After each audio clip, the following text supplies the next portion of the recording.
mundo noon ay sagana sa likas na yaman at mga iba't ibang uri ng halaman at kung saan ang mga tao ay kumukuha ng mga pangkabuhayan. Ngunit sa isang bagay lang tulad ng basura ng anumang uri ng bagay na maaaring hindi na kailangan at hindi na nararapat gamitin. Taliwas ito sa mga paraan ng pag-iiklo o pag-recycle o paraan ng pagbubukulit at pag-aayos ulit sa isang bagay upang magamit ulit.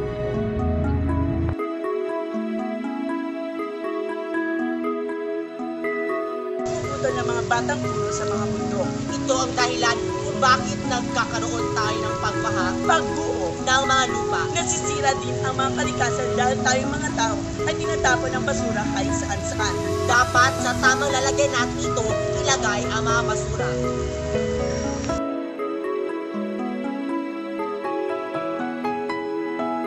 Tapon dito. Tapon doon. Paano nga man nating maiiwasan ang pagdami ng basura sa ating bayan? Ano-ano ang dapat natin gawin upang malutas ang suliranin sa ating basura? Narito ang ilang paraan kung paano natin maiwasan ang malala na problema sa basura sa mga lungsod sa ating bansa.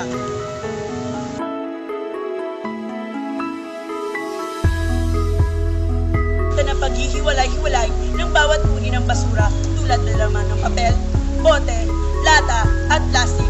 Madaling mahahakot ang mga ito at madadala sa recycling center dahil dito mababawasan ang pagkalat ng basura at sa halip nakakatulong pa ito sa ating bansa.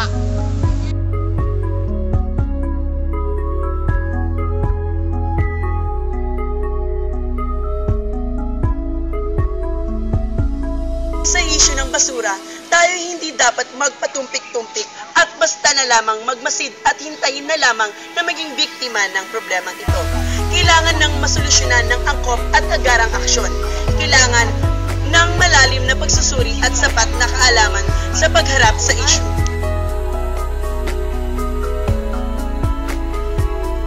Paaralan, kailangan maisali sa kanilang mga kurikulum ang basura para mamulat ang mga estudyante sa epekto nito at magpusa na tulungan hindi lamang ang sarili, pati mga kalikasan. Isa sa programa na pwedeng gawin sa mga paaralan at maging sa mga barangay ang pag-practice ng ERs. Reduce, Reuse, Recycle.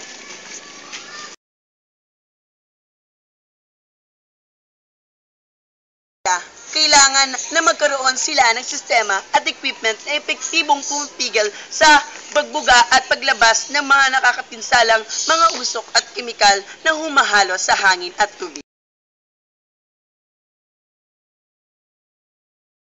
Sa maitutulong natin ay ang pagtatanim ng puno. Hindi maiiwasang magputol ng puno para tugunan ang pangangailangan ng mga tao. Pero dapat naman sanang gawin ng mga gumagawa nito ay palitan nila ang puno na piniputol nila sa pamamagitan ng pagtatanim ng bago. Protektahan at mahalin natin ang kalikasan para sa ating anak at susunod pang henerasyon.